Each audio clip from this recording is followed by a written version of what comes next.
Muito boa tarde a todos, sejam bem-vindos a mais um webinar acadêmico organizado pelo PENCAD, desta vez com o tema de compensação dinâmica de sensores, simulação e implementação usando o MATLAB Simulink. E para falar um pouquinho mais a respeito, estamos aqui com o nosso ilustre professor Anísio Braga, do Coltec da UFMG, que vai falar um pouquinho mais desse assunto de sensores, como otimizar sensores, toda essa parte de implementação. O professor é do departamento de eletrônica, tá? Então, professor, a palavra é sua. Um bom evento para todos nós. Obrigado a todos aí pela audiência. Vamos bater um papo aqui um pouco sobre a nossa compensação dinâmica de sensores. A ideia aqui, vamos passar aqui no próximo slide aqui, que a gente tem uma visão geral do que a gente vai ver. Aqui é o resultado final que eu espero que a gente chegue a tempo lá para ver. O que nós vamos mostrar? Nós vamos mostrar um app feito no MATLAB para fazer o monitoramento em tempo real de um sensor. Aqui nós temos no canto inferior a implementação um protoboard com um microcontrolador aí, ESP32C6, que é um Arduino, e aqui o diagrama do circuito que a gente vai explicar. Para entender o que está desenhado, o que está implementado aqui, eu dividi a apresentação em 4 momentos para a gente fazer. Primeiro, eu vou fazer uma breve revisão, vai ser bem breve mesmo, dos conceitos. Depois a gente explica o que é a compensação e depois como que a gente implementa em MATLAB, Simulink e finalmente no Arduino, comunicando com o aplicativo aí feito no MATLAB. Eu vou fechar a minha câmera aqui para poder aproveitar melhor a banda aí, ok? Qualquer coisa é só falar aí. Vamos lá então. Vamos clicar aqui. Então, nós vamos falar da introdução e conceitos, compensação dinâmica de sinais e sistemas, o projeto e implementação, e depois a gente faz uma parte experimental aí da compensação para a gente poder visualizar. Dizem que o que a gente ouve a gente esquece, o que a gente vê a gente lembra, o que a gente faz a gente aprende. Então, a ideia aqui é que a gente chega até no fazer para realmente poder aprender. Introdução e conceitos. Geralmente eu divido em 5 conceitos comumente usados em eletrônica, que eles nos ajudem, assim, nós vamos falar um deles aqui. Então, por exemplo, abstração e encapsulamento é a primeira coisa que você precisa aprender em eletrônica, em instrumentação e controle de processos. Porque a gente faz abstrações, por exemplo, aqui a gente tem um circuito eletrônico de uma fonte de corrente, uma ponte de Wheatstone, configuração típica de uma balança, um sensor de pressão, e todo esse circuito aqui do operacional vira uma fonte de corrente, e a ponte é um resistor. A outra coisa que a gente tem de encapsulamento são os circuitos integrados. A gente, sabendo a pinagem e a função que desempenha, a gente tem que projetar. Esse é extremamente importante, essa capacidade de abstrair e encapsular, porque controle é isso. Então, nós vamos ver aqui que a implementação é o código, você está lá no circuito, mas você projeta num nível de abstração mais elevado. Amplificação e atenuação, que é outra coisa básica de eletrônica. Amplificar e atenuar, aqui eu coloquei um amplificador. Normalmente esse amplificador é implementado com realimentação negativa, que é uma das partes aí fundamentais da eletrônica para entender como que isso é feito. Nós não vamos falar hoje de realimentação negativa. Então, realimentação é outro conceito desses 5 principais. Modulação e demodulação, aqui porque isso é muito usado em instrumentação, tem vários sensores que utilizam modulação e demodulação por variados motivos. Modulação é simplesmente multiplicação, é o nome que a gente dá para. E demodulação também é multiplicação. É o que a gente chama de multiplicação ponto a ponto. A gente aprende basicamente 5 formas de multiplicar. Né? A primeira é multiplicar ponto a ponto, que é você pega um número vezes 2 vezes 3, 6. Depois a gente aprende a multiplicar matrizes, depois a gente aprende a multiplicação lógica, porta-end, depois a gente aprende a multiplicar polinômio, e no último estágio você aprende a multiplicação de tensores, que é o produto de Kronecker, e aí vai. O último conceito aqui é filtragem e compensação. Aqui nesse circuito que a gente modula, demodula, você tem que filtrar. Então, filtragem e modulação é o outro conceito de multiplicação, que é a multiplicação de polinômios, que a gente chama de convolução. E por acaso, quando a gente volta no encapsulamento aqui em cima, essa ponte de Wheatstone é um modulador em amplitude, então ela faz uma multiplicação no tempo, ponto a ponto. Esses 5 conceitos, então nós vamos falar aqui de compensação, que está associado com filtragem. Então, compensação e filtragem são dois conceitos que andam juntos. Mas a gente divide isso em 10 conceitos. Eu não resisti aos 5, a gente pulou para 10 mais.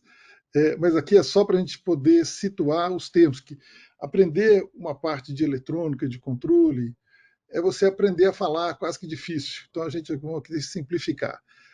Abstração e encapsulamento, a gente começa aprendendo lá em matemática, número, numeral, bases numéricas, estruturas algébricas e por aí vai. Transformadas, você tem o conceito de função e os conceitos de ação e propósito.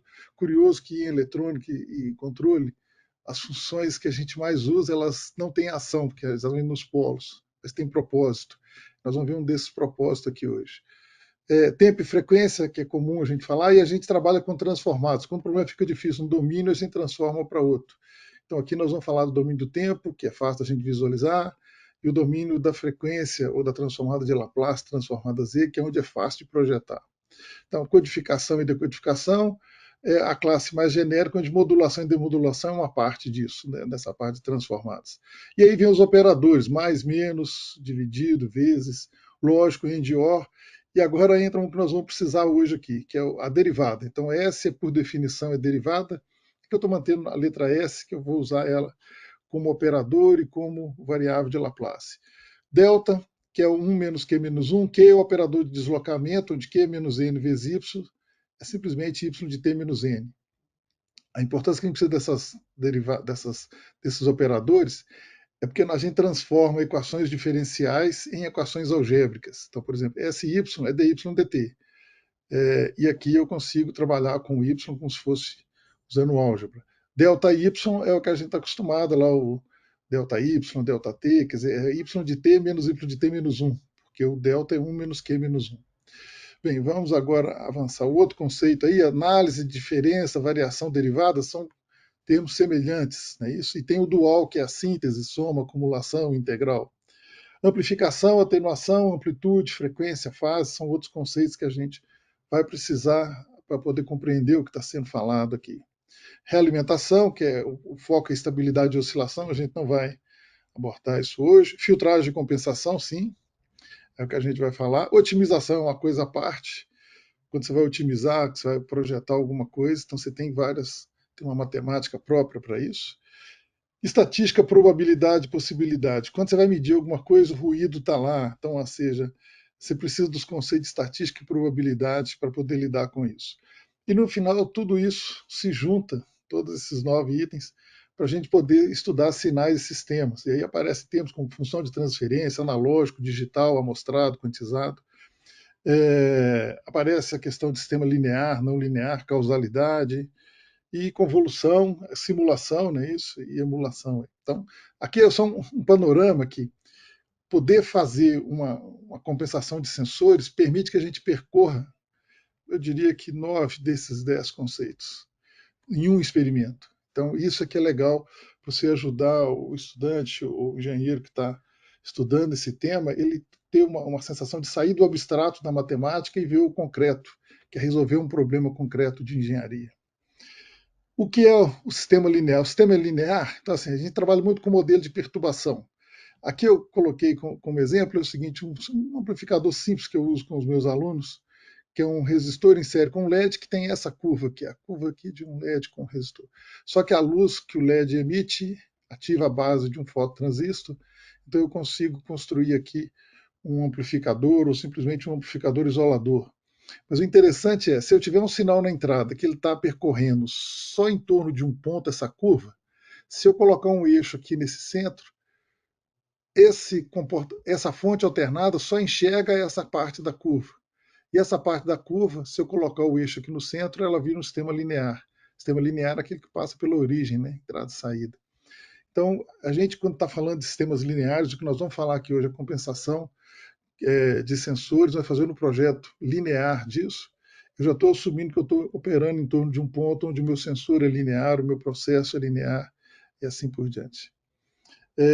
Eletrônica usa a linguagem da matemática, aqui também só para a gente ver o conceito, tem entrada, geralmente um gerador de sinais, tem um amplificador como uma fonte de alimentação, tem a saída, que eu coloquei um osciloscópio, que é clássico, e normalmente a gente observa a entrada e a saída junto, para poder ver o que o circuito, o que o amplificador está fazendo.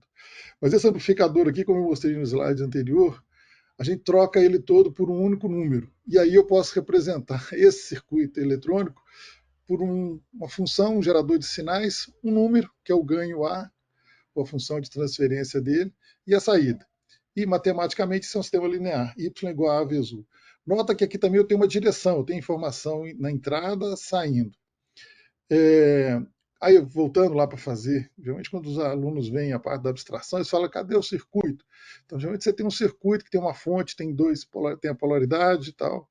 A gente usa aqui o terra distribuído, mas é como se essa linha, na hora que você monta, tem que ter essa conexão, porque fica redundante. E na hora que a gente vai fazer a análise teórica, a gente deixa só a caixinha com o número A lá dentro, e todo esse restante ficou implícito. Eu coloquei aqui, então, só essa breve revisão para a gente situar o que a gente tem. Agora, revisão, representação de equações algébricas. Por que a gente gosta de equação algébrica? A gente representa diagrama de bloco. Então, o primeiro diagrama de bloco aqui é esse aqui do ganho, da amplificação. Sistema linear, y igual a vezes u. Quando eu tenho duas caixinhas, dois sistemas em série, eu tenho multiplicação de polinômios, ou convolução. Então, aqui, ó, u igual a cw, p, y é igual a pu. Então, eu pego o u, substituo aqui, eu tenho pcw. Então, quando eu tenho duas caixinhas na linguagem de sistemas representadas em série, a relação entre a entrada e a saída é o produto dessas caixinhas. Então, nós vamos precisar disso em vários momentos aqui para entender. Esse produto aqui é produto de polinômio. Aí agora a gente tem que lembrar. Se nós estamos falando no domínio da frequência, a gente está falando de convolução. A convolução também é um termo que a gente usa ele para ser a operação e para ser a função. E o contexto a gente separa qual que é. Mas, basicamente, inclusive no MATLAB, multiplicar polinômio, a função chama conv. Aqui, só para lembrar, também tem, quando eu quero somar dois sistemas, então essa caixinha aqui representa o somador, e aí eu consigo fazer a soma, representar a soma desse sistema. E o último, que é a realimentação negativa, se a gente faz, não vamos olhar isso hoje, mas eu coloquei aqui só por questão de completude. Quer dizer, vamos comentar um passando, porque esse amplificador com um bloquinho de diferença, isso aqui forma um amplificador operacional. O amplificador operacional me permite implementar várias das técnicas que a gente vai falar hoje analogicamente. E era assim que era feito lá na década de 50 e 60, a compensação dinâmica de sensores. Nós vamos modelar um circuito RC, e aí eu aproveitei aqui para fazer uma leitura rápida, ou seja, as quatro variáveis macroscópicas que interessam para a gente em eletrônica: carga elétrica, voltagem ou tensão elétrica, corrente elétrica e fluxo magnético. E agora, quem sabe diagrama de bloco, normalmente em eletrônica, às vezes você ensina eletrônica só do ponto de vista de circuitos, e esquece de controle. O que eu vi é que quem projeta circuitos pensa em controle, depois que ele materializa o circuito. Então eu coloquei essa linguagem aqui, assim, para lembrar as equações lá que relacionam essas variáveis, eu coloquei aqui Q, então a setinha me dá o sentido, né? Q igual a C vezes V. E para ajudar a lembrar, meus alunos chamaram isso carinhosamente de mandala das variáveis elétricas. Isso aqui está no domínio do tempo, porque eu estou com derivada. As variáveis também estão minúsculas para lembrar. Mas para lembrar essas relações aqui, é só lembrar assim, QCV, aí você olha aqui, você ri, que é a lei de Ohm, não é isso? E se você quiser lembrar esse outro caminho aqui, que mole. É só você abstrair o φ como se fosse O, fica que mole. E no centro disso tudo está a derivada. Então, derivada é um conceito muito importante. Inclusive, nos cursos técnicos, a gente tem que convencer os professores da área de matemática que eles precisam da derivada, porque no ensino médio, derivada não é parte do currículo, mas para você aprender qualquer coisa de eletrônica, você precisa de ter o conceito, no mínimo, de derivada. Derivada integral geralmente vem casados. Aqui agora a gente passa. E aí tem a lei de Faraday, que é aqui V igual a dφ dt. O sinal negativo está aqui para nos lembrar que esse sinal, que é a voltagem da lei de Faraday, a variação é sempre oposta, nesse sentido da variação do fluxo magnético. Isso aqui está no domínio do tempo, que eu estou com a derivada, a gente vai trocar por operador. Então a gente faz S igual a D de dt, as letras ficam maiúsculas, para lembrar que a gente está no domínio da frequência. E agora a gente tira as relações fáceis aqui de lembrar. Por exemplo, lembra que a gente multiplicou as caixinhas em série? Então a relação entre corrente e tensão num capacitor, I é igual a SCV. Está escrito aqui embaixo, exatamente essa última aqui. É isso que a gente precisa saber. Então, ou seja, como é que eu relaciono tensão e corrente num capacitor? I é igual a SCV. Para quem é puramente da área de elétrica, talvez esteja mais acostumado com S igual a J ômega. Então, assim, se eu estou em regime permanente senoidal, a derivada vira simplesmente um número complexo, que é um negócio bonito, mas deixa para falar outro dia. Aqui é só lembrar disso. Eu prefiro a letra S porque ela é genérica e é o que a gente usa no ambiente do MATLAB, do Simulink, para poder modelar, fazer os modelos. A gente utiliza a variável S aí quando está no contínuo. Aqui você vê que o sinal negativo foi omitido porque ele já está incluído. Geralmente os livros nem mencionam isso. A outra coisa é que lei de Kirchhoff, que é o que ajuda a montar esse diagrama de bloco, ela vale só para campo elétrico, mas o campo porque tem que ser conservativo. O campo magnético não é conservativo, mas como a gente vai construir indutores e o campo vai ficar confinado, a aproximação é muito boa. Então, só para colocar isso aqui. Então, esse aqui ajuda a gente a lembrar as relações entre as variáveis elétricas e os componentes R e L, C. E aqui eu coloquei o memoristor, porque fecha a simetria, e é um componente aí que foi previsto lá por Leon Shua, lá em 1972, 73. A gente coloca aqui só para fazer a simetria. E aí dá o que mole também, que fica bonitinho para lembrar em português. Então, aqui você vê, você ri, que mole. Agora que eu lembrei tudo isso, bem rápido, né, que a gente está... Nós vamos modelar um circuito RC. Então aqui eu tenho um circuito que é um divisor resistivo capacitivo, que é um filtro passa-baixa. Aqui eu dei nome aos nós, que é a primeira coisa que a gente faz. Então V1 eu chamei de U, V2 é Y, V2, Y é a tensão sobre o capacitor, V12 é V1 menos V2. Então como é que a gente modela? Aqui eu lembrei o QCV, lá o Q é carga igual a capacitância vezes tensão, se eu derivo dos dois lados, derivado de carga é corrente, tal, defini o operador, troquei, cheguei no I igual a CSY, SCY, né, que é o I igual a SV. Então, observa que a relação entre tensão e corrente no capacitor é de um integrador, porque S é derivada, 1 sobre S é integral, que é o dual lá, o inverso. Então, a corrente através do resistor, através desse resistor aqui é V12, que é V1 menos V2, V1 é U, então é U menos Y sobre R. Opa, olha que legal aqui. Como a corrente é U menos Y sobre R, eu posso fazer um diagrama de bloco. Coloco o U e imagino que eu tenho o Y aqui. Então, U menos Y multiplicando por R, dá U menos Y sobre R, sai I.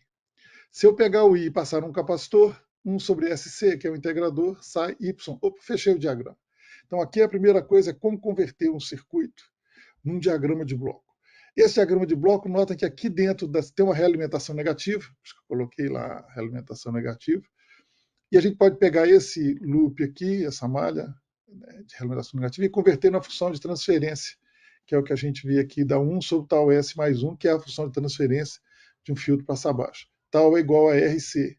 Observa que dentro do laço aqui fica 1 sobre RCS, então fica um integrador com uma constante de tempo RC dentro dessa malha. Então, se eu quiser representar um filtro RC, eu posso usar essa função de transferência ou essa com o integrador no meio.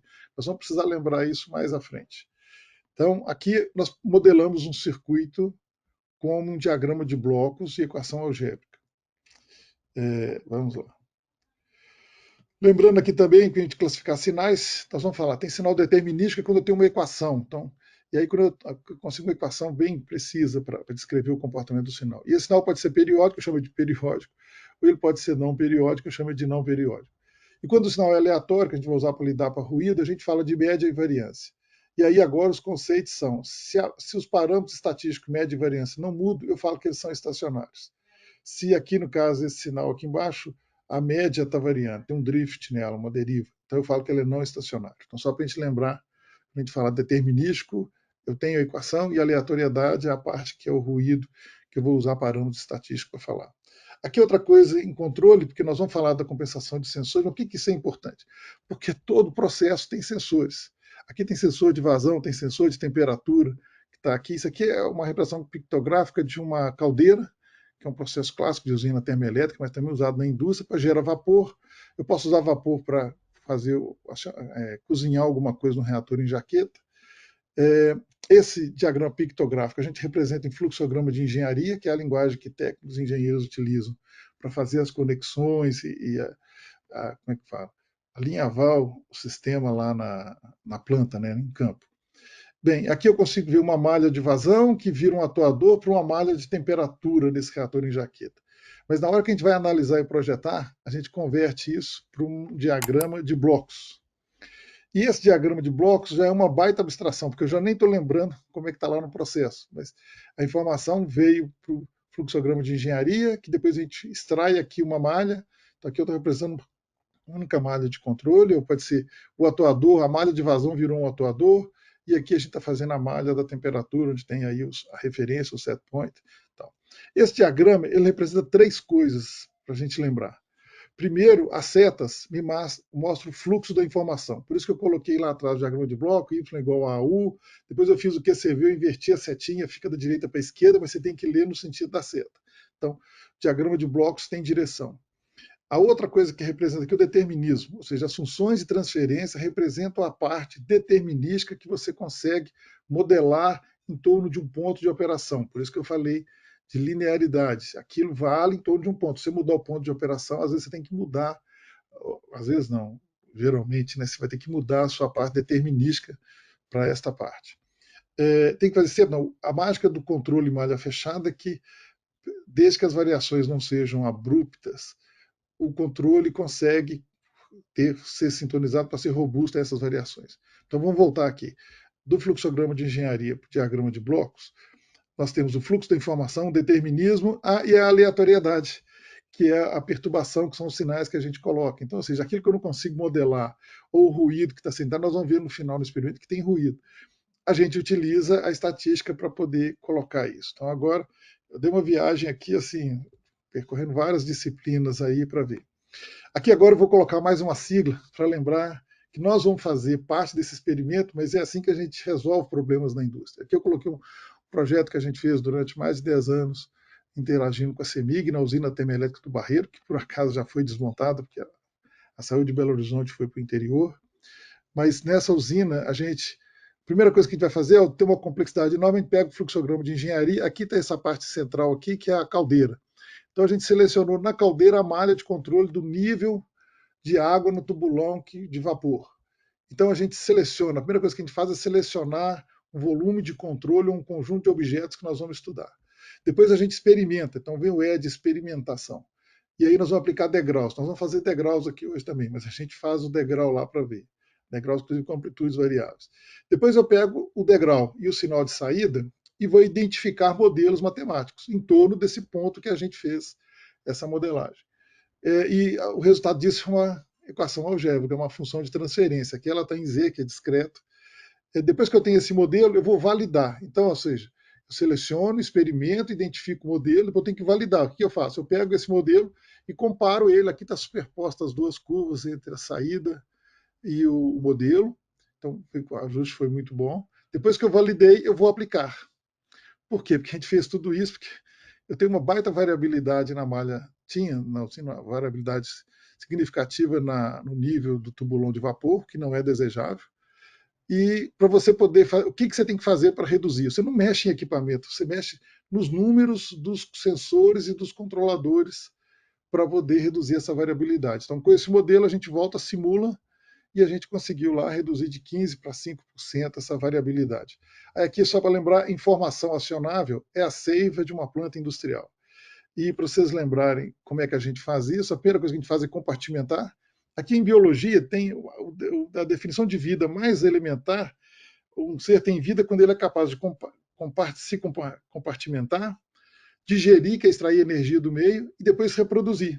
Tá certo? Nós estamos aqui porque vendo o resultado de vidas aí que foram se compartimentando, extraindo energia, reproduzindo, não é isso? Então a gente olhar para a planta desse jeito, eu gosto de olhar dessa forma, porque a seiva, aí aqui foi por acaso a sigla aparecer com sangue, que é essa energia vital, é fácil de lembrar. Na hora que eu quero sair de um processo real e fazer um modelo para otimizar esse processo, eu sigo esse ciclo da seiva. Então eu falo que a informação num chão de fábrica, numa planta, num processo, é a seiva de uma planta industrial, a informação que me permite tomar ações.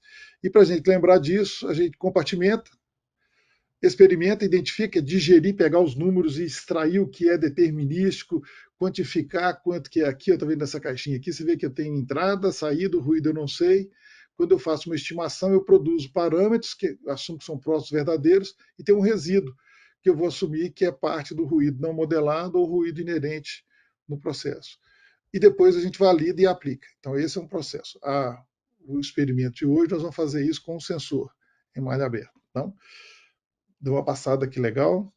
Ô, Leandro, quanto tempo nós temos aí? Só para eu ter uma olhada aqui, mais ou menos, que eu acho que eu gastei mais tempo. Tá Professor, bom aí? estamos aqui com 2h27. Pode seguir, professor. O pessoal tá só dá um feedback, tá gostando muito aqui, uma verdadeira aula, tá? Pode Legal. Beleza. continuar aí, tá bom? Temos Então, tá, até 3h30, tá bom? A janela aqui disponível. vamos dar uma acelerada aqui para ver. Compensação dinâmica de sinais e sistemas. Aqui uma coisa legal é o seguinte, gente. O modelo de função de transferência, que é uma equação algébrica, domínio da frequência, ele tem a grande virtude de modelar sinais e sistemas. Então, um sinal, um sistema, ele é modelado, a gente conhece o sistema pelos sinais que a gente perturba nele, tá certo? Então, sinal é uma assinatura de um sistema. Então, todo sinal vem de um sistema. Então, vou olhar as duas abordagens para a gente focar bem onde nós estamos aqui. A abordagem de sinais e sistemas tem duas perspectivas. Perspectivas de sinais, que é o que a gente vai fazer. Você tem um processo, tem sensores, você vai analisar esses sensores. Isso a gente chama de malha aberta, eu sou focado nos sinais, eu quero identificar comportamento determinístico predominante, fazendo medições para identificar modelo, fazer modelos e estimar parâmetros para acompanhar o desempenho, a saúde de um processo. É o que a gente chama hoje de um gêmeo digital, né? Se você consegue fazer um bom modelo, você mede vários sinais e você consegue acompanhar com o gêmeo digital. Então você tem que ser capaz de pegar dados, aquele processo seiva, né? Você converte os dados de um experimento num modelo e depois você consegue acompanhar isso.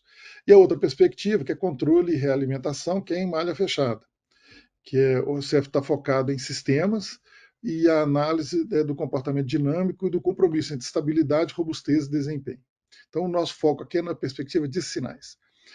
Típicos básicos de compensação dinâmica, nós temos malha aberta, eu tenho um sinal, tenho um processo, pode ser um sensor ou um processo inteiro, e acontece que esse sensor, na hora que eu dou um degrau nele, esse sinal Y aqui que passa pelo processo, pelo sensor, ele sai com essa resposta dinâmica. Então, ele é um filtro passa baixo, né? Porque as frequências altas estão aqui na quina do degrau. Então, o processo ele atenua as altas frequências e as baixas frequências, que é a parte aí da base do pulso, que é as baixas frequências, o sistema converge para ela. Bem, mas esse sistema aqui, suponha um sensor de temperatura, que tem a constante tempo de 10 segundos. Então, depois que eu coloco ele, por exemplo, para medir uma temperatura num processo, ele vai gastar pelo menos 50 segundos para convergir. Ou seja, se tem uma constante de tempo de 10 segundos, só lá com tudo de 40, 50 segundos que eu vou saber qual é o valor de que ele entrou em equilíbrio térmico. Às vezes esse tempo é proibitivo. Então a gente gostaria de, sem modificar o sensor, saber onde que ele vai chegar antes dele chegar lá, mas bem antes, tá certo? Então aqui esse vermelhinho aqui é o que a gente faz o compensador, que tem que ser realizável. Então aqui observa o seguinte, se eu conheço o G de S, se eu colocar G de S como está em série, cancela, e o G desejável é o que eu quero. O outro modo de compensar sistemas, e como é que eu projeto essa compensação em malha aberta aqui? Vamos só já falar isso de uma vez. Se o G de S for 1 sobre tal S mais 1, que é um filtro RC que eu dei como exemplo, se você fizer implementar um circuito que tem uma função desse tipo, com um zero e um polo, se eu fizer tal igual aqui, eu cancelo e sobra só o alfa tal S. Eu faço alfa, geralmente alfa em torno de um quinto, um terço, um quinto eu faço ele 5 vezes mais rápido, e aí nós vamos ter essa resposta vermelhinha aqui. Então o projeto é GCG e eu vou ajustar a constante para ver esse cancelamento de polos e zeros. Em malha fechada, eu só vou colocar aqui para questão de completude, eu vou pegar a saída e vou realimentar, comparar com o desejado, não é isso? E o que a gente vai ter é o seguinte, o projeto aqui, lembra lá que o filtro passa-baixo RC tinha um integrador dentro da malha? Então, o projeto aqui não é já GCG para ser o G desejado. Eu vou fazer GCG para ser um integrador com a constante de tempo do desejado, porque essa malha fechada tem o comportamento de um filtro passa-baixo. Tá? Só para ver as duas coisas. Quando é que eu uso um e quando é que eu uso o outro? É, quando você está fazendo a parte da perspectiva de sinais de monitoramento, essa compensação aqui em malha aberta atende. Quando eu preciso assegurar que o produto vai seguir uma determinada referência, eu tenho que usar controle em malha fechada. Nós vamos falar aqui da parte de compensação em malha aberta. Aqui, então, ou seja, eu tenho um sistema G, o sensor ideal, se eu der um degrau aqui nesse sensor, ele tem essa resposta. Aqui eu coloquei um buffer, que é só uma cópia desse sinal, para você ver que eles estão superpostos. Se eu fizer, idealmente, uma função que é o inverso de G, na hora que eu dou o degrau, a resposta é exatamente o degrau. O problema é que isso aqui não é realizável, e nós vamos ver por quê. Seja porque na hora que você faz essa inversa da função, você vai gerar sinais muito ruidosos, seja porque você tem um limite de energia, ok? Mas, normalmente a gente não quer ficar ideal, a gente quer ficar mais rápido. Quão mais rápido depende da necessidade. Por exemplo, anemômetro de fio quente, que é um sensor que mede velocidade de ar, lá na década de 50 você precisava fazer modelo aerodinâmico de aviões, esses mísseis intercontinentais aí, balísticos, e o Doebelin, que era um professor lá na Universidade de Ohio, onde é que se faziam esses testes dentro da universidade, você precisava fazer um sensor que é um alemão de fio, um fio quente, e ele não podia ser fino, porque a velocidade que você ia colocar de teste no turno de vento era absurda, acabava arrebentando o fio. Então você tinha que fazer um fio grosso, só que o fio grosso aumenta a massa térmica, faz o sensor ficar lento, aí você não consegue enxergar a dinâmica do vento que você queria modelar. Então, ou seja, você precisa ter um sensor que ele tem que ser robusto, mas você precisa fazer ele ser mais rápido. Então você modela. Então o Doble trabalhou com a parte desses projetos de sensores de compensação e ele conseguia acelerar, se não me engano, quase 100 vezes, né, o sensor. Então ele pegava um sensor que era robusto e conseguia ver respostas dinâmicas que eram 100 vezes mais rápido. Isso, se você olhar hoje, parece assim, isso é genial, essa ideia. Nós vamos ver aqui que a gente pode experimentar. Já foi até confidencial, hein, gente, essa parte. Aliás, lembrando, agora de função de transferência, compensação de sistemas, realimentação, em 1939 era confidencial, o Bode deu um curso nos laboratórios Bell, preparando para o esforço pré-guerra nos Estados Unidos. O livro do Bode é publicado em 1945, depois que acabou a guerra. Mas era publicado de uma forma matemática que, se você ler até hoje, é osso para você entender aquilo sozinho. Agora, quando você experimenta, você fala, pô, é isso que ele queria escrever? É. Vamos continuar para frente. Agora eu troquei aqui o G, tá vendo? Vamos ver se deu certo. Acho que deu certinho aí, não dá? Eu vou trocar o G por um filtro RC, soltar o S mais um. O inverso daria isso. Na prática, a gente vai fazer um filtro ficar mais rápido. Nós vamos fazer isso aqui. Ó. Essa é a ideia. Mas até lá, tem uma outra coisa. Aqui eu vou comparar. A concepção, então, a gente faz. Eu tenho um degrau, eu quero que o meu sensor responda mais rápido. O meu compensador é o inverso dele. Mas como é que eu faço a inversa de uma função? Aí aqui eu só vou pincelar. Um amplificador operacional, cuja ideia nasce no dia 6 de agosto de 1927, às 9 horas da manhã, em um sábado, com Harold Black. Por que isso é fenomenal? Porque o Black teve essa ideia, trabalhava 6 anos com osciladores. Aí ele descobre essa ideia da realimentação negativa, chega no laboratório, pede o técnico dele para montar o circuito, funciona. Só que funcionava de vez em quando não. E dali do resto é história, porque aí 3 anos, o Nyquist demorou 3 anos para descobrir por que funcionava de vez em quando e não funcionava. Mas o fato é que ali nasce o amplificador operacional. Curioso que os amplificadores operacionais que a gente teve não foram eletrônicos, os primeiros são pneumáticos, de 1928. E para que serve um amplificador operacional? Eu não preciso fazer a inversa. Se eu tiver um modelo da função, se eu colocar ela aqui na retroalimentação com amplificador operacional, eu tenho a inversa. Então, o amplificador operacional serve para fazer inversa de função. Só que você faz inversa de função, você faz um monte de outras coisas, somar, subtrair, tirar raiz quadrada, logaritmo. E aqui é uma outra coisa curiosa, só um adendo. A maioria dos nossos livros de eletrônica aqui no Brasil ainda ensina o amplificador operacional do ponto de vista de circuito. E esquece de falar da ideia, sendo que o circuito é uma das implementações de amplificador operacional. Até hoje, numericamente, você precisa fazer inverso de uma função, você pode implementar isso aqui numericamente. Aqui é só a simulação. Então, aqui eu já estou usando o Simulink, a vantagem do Simulink. Você pensa no fluxo dos dados, em vez de ficar pensando nas equações.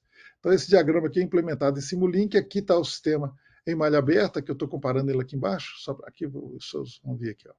O degrau, aqui a saída do sistema sem compensação, aqui o sinal que o amplificador operacional fazendo a inversa gera, então ele dá uma pancada, no caso, ficar o mais rápido possível, aqui ele satura e depois ele volta. Aqui embaixo você vê que tem até o ruído numérico, porque ele fica tão rápido, então a gente nunca faz isso de inverter, nem quando o amplificador operacional, teoricamente, poderia inverter plenamente, que seria no caso de uma planta de primeira ordem. Aqui já fica pincelada, que a gente pode falar no outro dia. Se eu tenho um modelo que é igual à saída, por que eu estou. E a entrada dos dois é a mesma, por que eu estou realimentando o modelo, não a saída? Essa é a ideia do primeiro amada de controle. Em vez de você colocar o modelo, você pega e realimenta aqui. E assim foi. Mas aqui fica a ideia da concepção do que a gente faz à inversa. Bem, agora eu vou lembrar, quando a gente fala compensação de sensores, nós temos isso nos laboratórios com osciloscópio. Por quê? Porque o osciloscópio você quer medir um sinal que vem de uma fonte que tem uma impedância inerente. Uma ponta de prova ideal é um cabo que vai pegar o sinal de onde você quer medir até o osciloscópio. Um cabo ideal seria um fio, sem perda, sem capacitância, que teria uma largura de faixa infinita, ou seja, passa qualquer frequência.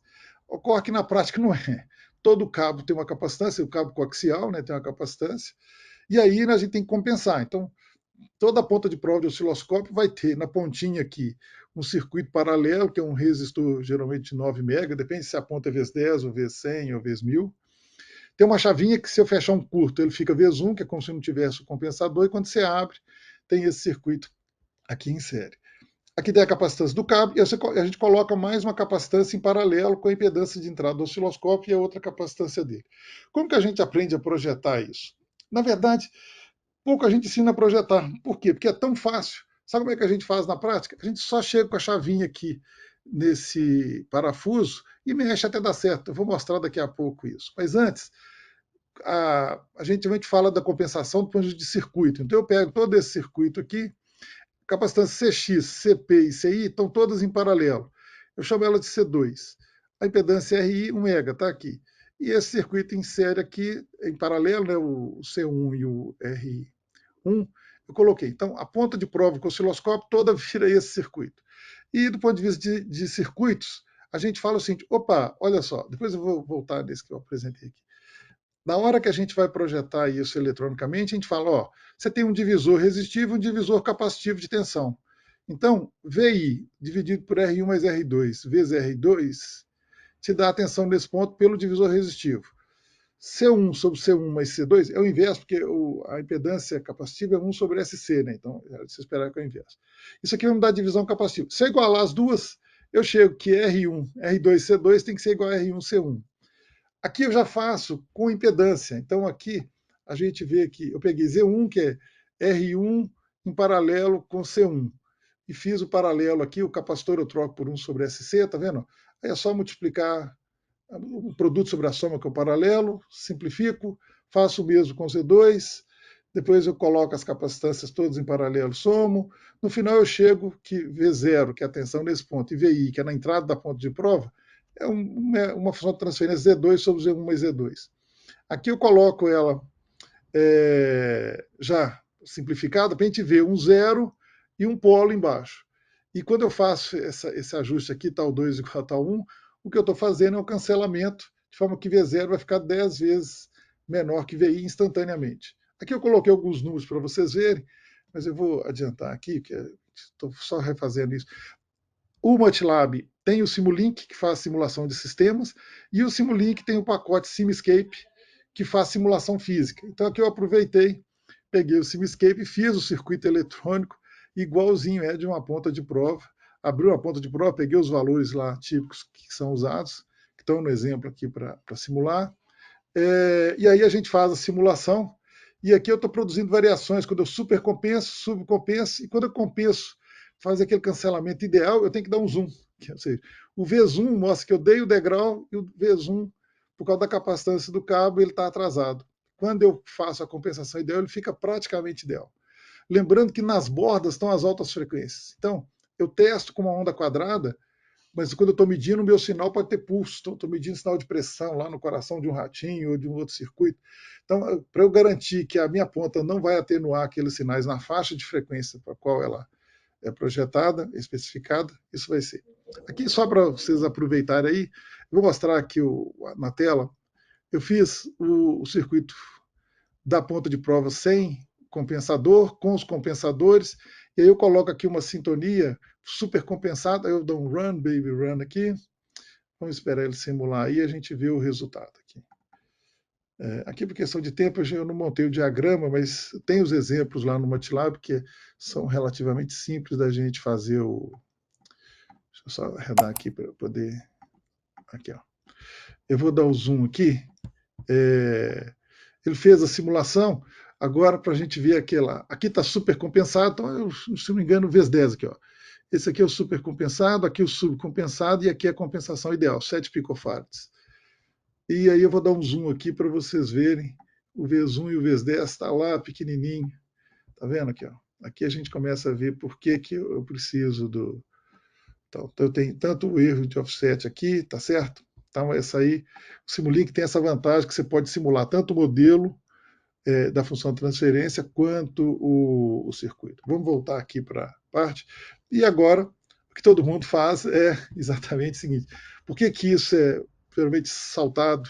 A gente nem comenta. Porque o osciloscópio tem um buraquinho aqui, que é um parafusinho, que é um trimmer, que é um capacitor ajustável, e você tem aqui a ponta, um probe. Esse osciloscópio aqui, o probe está aqui na lateral. Está aqui nessa foto aqui, dá para ver. São osciloscópio digital de 4 canais e tal. Ele tem uma ponta de prova que hoje ele já faz a compensação automática. Você só aperta um botão e ele compensa. Aqui eu usei uma ponta de prova antiga que o osciloscópio é compatível, só para poder mexer nesse parafusinho e ver, ó, quando eu supercompenso, quando eu subcompenso, quando eu compenso idealmente. Vocês perceberam que compensação, você não precisa nem saber qual é o modelo, você tem só que saber o procedimento. E é por isso que às vezes as pessoas nem se dão ao luxo de olhar para o modelo. Aqui eu estou colocando que o mesmo que a gente faz com o osciloscópio, essa é a parte do projeto de sensores. Um bom projeto, ele é tão bom que você nem precisa saber que ele existe, tá certo? Você simplesmente verifica que ele funciona bem. E isso foi feito com o osciloscópio. Agora voltei nessa parte, quando você fala compensação dinâmica, todo mundo pensa na ponta de prova do osciloscópio. Vamos olhar agora como é que a gente faz isso com o sensor. Ups, cadê aqui? Isso, a gente voltou aqui. Agora nós estamos no projeto de implementação da compensação dinâmica. Vamos lá, então. Projeto e implementação. Aqui eu coloco, então, tem 3 formas, basicamente, de você perturbar um sistema. Tem mais, mas vamos falar. É a resposta ao impulso, o degrau e o senoidal. Eu coloquei aqui o degrau e o senoidal para a gente olhar o procedimento. Então, você tem um gerador que vai gerar um degrau, tem uma dinâmica desconhecida e você vai pegar a saída e comparar com a entrada. No caso da resposta ao degrau, o que a gente faz? Eu marco a hora que houve o degrau e na hora que eu chegar em 63% do valor do delta, do salto aqui na saída, eu marco esse tempo e falo, esse tempo é a constante de tempo tal. O ganho é o delta U, o delta Y sobre o delta U. Então, com isso eu consigo fazer um ensaio ao degrau e criar um modelo que é o ganho e a constante de tempo. E aqui eu estou assumindo que esse sistema é de primeira ordem, tá certo? Tem como fazer para o sistema ser de segunda, terceira, N ordem? Tem, mas aqui vamos focar nesse, que a constante de tempo dominante é o que interessa para a gente nos sensores. E em boa parte de processo, com fornos e tudo mais. O arranjo experimental que foi proposto por Nyquist, lembra quando eu falei que na realimentação negativa funcionava de vez em quando não funcionava. O Nyquist demorou 3 anos para formular esse problema e ele resolve usando senoides. E aí o Nyquist escreve, inclusive, o seguinte, todo mundo sabe o que é amplitude. Então aqui eu tenho um sinal na entrada, o da saída, que é em laranja aqui, está atenuado, não é isso? Então esse é um sistema passa abaixo, quando eu estou aumentando a frequência. O Nyquist fala o seguinte, a razão das amplitudes todo mundo entende, a de fase não. O cara escreveu isso em 1932, nem o chefe dele tinha entendido matematicamente o que ele tinha colocado, porque tinha proibido ele de publicar o artigo que era confidencial. Os alemães leram o artigo do Nyquist e aplicaram em submarino, antes dos americanos. Aqui, então, você consegue fazer a função de transferência. Esse diagrama é o famigerado diagrama de Bode, que está no livro do Bode, lá de 1945, mas o diagrama de Nyquist é exatamente o ganho e a fase, só com a frequência implícita. O diagrama de Bode tem a frequência explícita. O diagrama de Nichols é o diagrama de Nyquist, só que a fase em graus em vez de você fazer o diagrama circular, o Nichols fez o diagrama também com a frequência implícita, mas de forma que produz, onde é que é a instabilidade, ele produziu um buraco no gráfico. Então, assim, ele achava que visualmente era mais legal isso. O MATLAB tem todos os 3 diagramas. Se você fizer um modelo, você traça qualquer um deles. Bem, vamos passar aqui agora. O que nós vamos fazer aqui? Nós temos um sensor de temperatura LM35, custa R$ 5. Esse sensor me dá 10 milivolts por grau Celsius entre o pino 2 e 3. Ele tem 3 pininhos. Você alimenta ele de 5 a 20 ou 40 volts, se não me engano. E aí você pega aqui entre o pino 2 e 3, tá vendo? 2 e 3, você tem essa medida, é o que a gente mede. Aqui eu vou fazer o teste. Então, ok, nós vamos fazer aqui. Eu vou dar um degrau, o degrau é colocando o dedo, o sistema responde, eu tiro o dedo, ele volta, idealmente, né? E aí depois a gente vem e calcula aquelas métricas, 63%, acho tal, e é dessa forma que a gente modela. Observa o seguinte, nesse experimento, se tiver um dia mais frio, até quem tem a pele mais grossa aumenta a resistência térmica. Se você fizer o teste com esse integral, porque tem a capacitância térmica do encapsulamento, a resistência térmica do encapsulamento, mas a nossa fonte de calor aqui está dentro da pele, tá certo? Que é o nosso 36,5 graus. É claro que no dedo, geralmente, a temperatura externa do meu dedo é em torno de 31 graus. Tem gente que tem mão fria, que às vezes é mais frio do que o ambiente, né? Não é mais frio que o ambiente, não, mas a mão é muito fria por causa da temperatura do ambiente. Então, normalmente, quando eu peço aos alunos fazer esse teste, eu mando eles esfregarem o dedo na palma da mão para esquentar o dedo. E aí produzir um delta de temperatura. Eu vou mostrar isso daqui a pouco. Então, aqui nós estamos falando como é que eu dou um degrau. A partir do degrau eu consigo achar a constante de tempo. Estou assumindo que o modelo é de primeira ordem, vocês vão ver que é bem próximo. E aí agora eu posso projetar. Então, como é que eu faria a compensação analógica? Eu dei o degrau, descobri o modelo, agora eu projeto um circuito que tem essa função de transferência, BS mais 1 sobre AS mais 1, e eu vou escolher B de forma que se ele for igual a tal, ele se cancela, e aí ele sobra um A, só que na hora que eu faço essa função aqui, o sinal tende a ficar ruidoso. Aqui eu coloquei levemente um ruídozinho. E aí depois a gente coloca um filtro.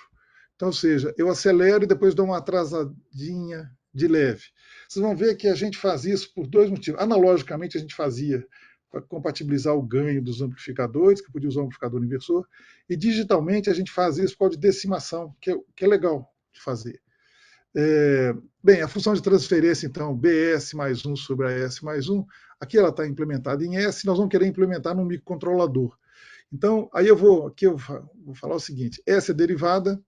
Se você fizer uma integral usando trapézios, quem quiser depois pode olhar, eu tenho uma nota de aula que eu mostro isso, é bem simples de ver, quando você mostra como é que faz a integral de um trapézio recursivo. Depois que eu faço a integral do trapézio, eu pego o inverso. Então, esse S aqui vem de uma aproximação trapezoidal, eu peguei o inverso da função. Então, se eu fizer HZ mais 1 sobre 2 que multiplica Z menos 1, eu tenho integral. Se eu fizer o inverso, eu tenho derivada. Por que eu fiz esse tipo de aproximação para levar do contínuo para o discreto? Porque a integral trapezoidal é mais precisa que a integral retangular.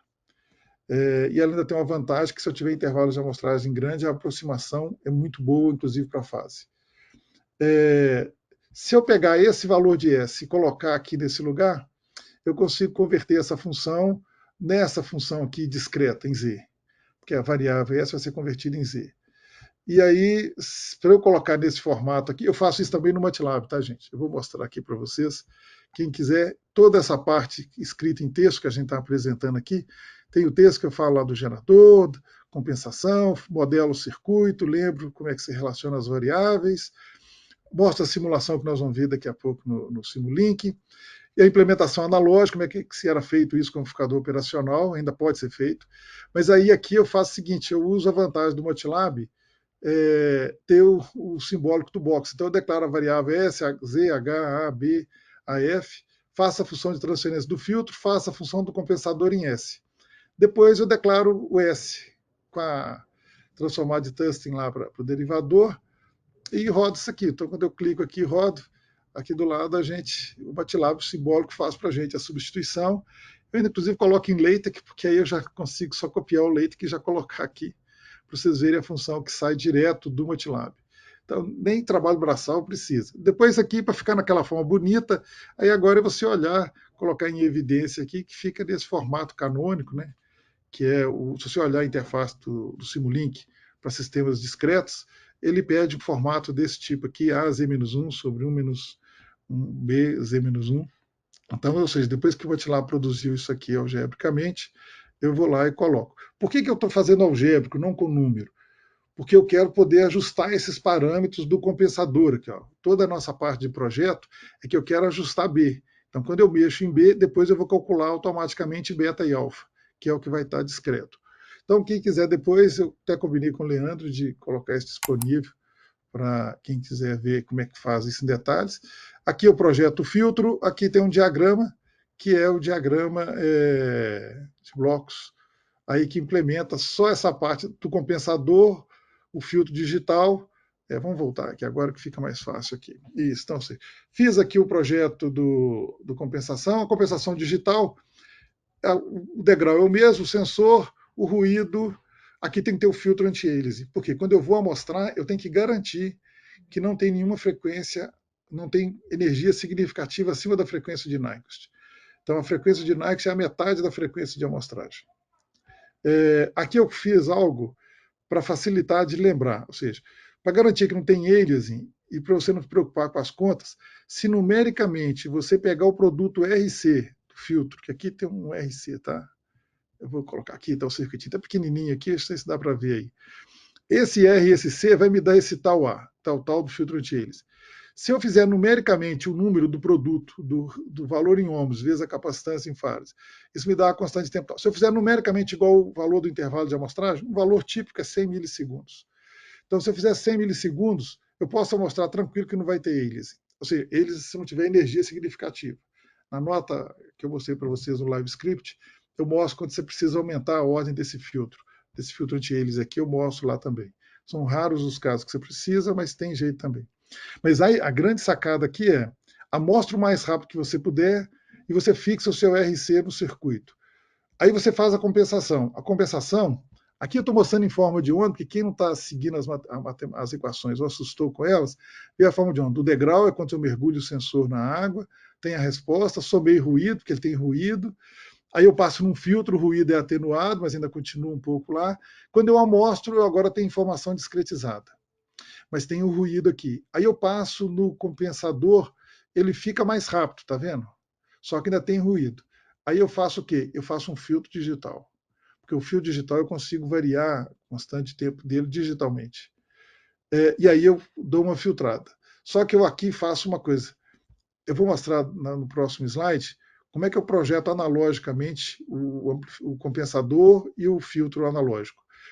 Aqui eu vou querer decimar, que eu não preciso de tantas medidas. Então eu amostro mais rápido do que eu preciso e depois eu tenho que filtrar. Toda vez que eu vou amostrar, eu tenho que filtrar antes para evitar o aliasing. E aí eu faço esse filtro casado, ó, tá vendo? M é o fator de decimação. Então a filtragem digital que vai reduzir o ruído do compensador, eu já caso ela com a decimação para projetar. Aqui tem o exemplo da simulação desse circuito, ou seja, a resposta analógica e o compensado que converge. Eu acabei andando muito rápido aqui. Essa equação aqui está em Z, uma função de transferência, no domínio discreto, que eu fiz discretizando aqui usando essa aproximação. Alguém pode perguntar, por que você não usou uma transformada Z que está embutida? A transformada de Tustin é mais simples de fazer e me dá parâmetros mais robustos para a implementação. Equação de diferença do compensador digital. Essa função de transferência eu consigo transformar nessa equação de diferença.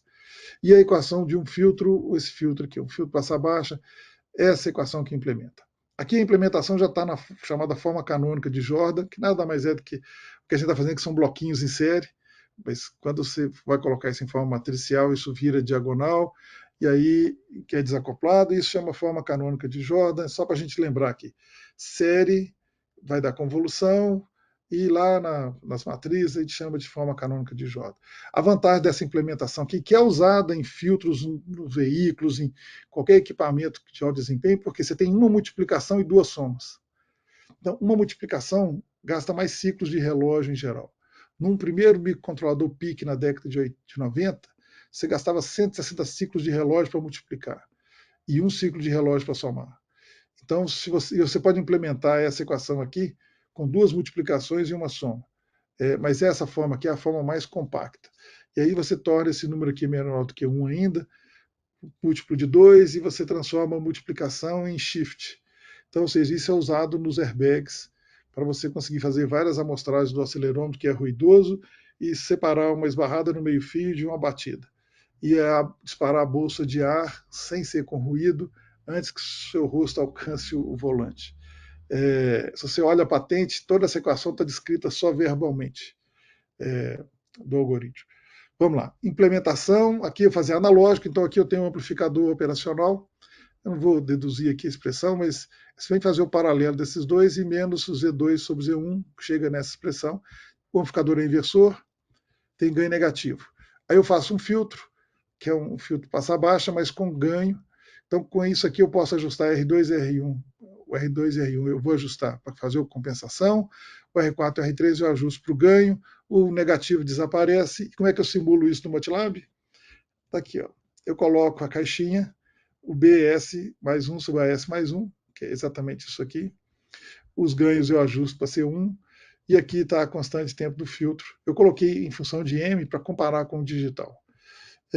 Quando a gente discretiza, como eu fui rapidamente no slide anterior, essa versão desse sistema, como se implementa no microcontrolador, e ela está implementada aqui no Simulink, com a discreta, aí sim tem que colocar o filtro anti-eles e antes. E aqui está a simulação, gente. Então, assim, eu vou mostrar para vocês, aqui é melhor mostrar a simulação, está aqui, ó. Aí aqui eu vou abrir aqui, e aí a gente, deixa eu só acertar aqui a tela para ficar bonita aí, que aí visualmente fica mais limpa a tela. E aí eu dou run, ops, deixa eu ver por que ele não deu aqui. Tá vendo aí? Some issues, deixa eu ver aqui. Deixa eu baixar esse cara aqui. Só rapidinho aqui para a gente ver. Os parâmetros estão aqui no Property Inspectors. Eu já te coloquei em Properties. E tem essa função que eu carrego ela no inicial. Pode ser que eu fiz outras coisas aqui antes. Eu vou copiar, vou lá no prompt do MATLAB e vou rodar o que ele deveria ter rodado. E aí eu acho que agora vai dar. Vamos ver aqui, né? Senão, vamos rodar aqui. Agora deu. Isso, tá aqui. Agora vocês estão vendo aqui. Deixa eu afastar só. Eu fico com uma tela superposta. Vocês estão vendo como é que. Esse aqui é o sistema em malha aberta. Eu estou comparando ele aqui. Tá aqui, ó. Aqui está o degrau. Aqui está a resposta do sistema em malha aberta. Aqui está ele compensado, só que ele amplificou o ruído. Eu somei ruído, tanto no analógico quanto no digital. E que eu estou superpondo as curvas. Então você vê aqui é a resposta do analógico, o digital amostrado. Eu estou amostrando o digital aqui. Então, esse ceifadinho aqui, ó, é o sinal amostrado.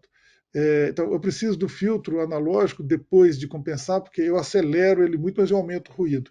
E aí eu faço um trade-off entre acelerar e reduzir o ruído para o valor final.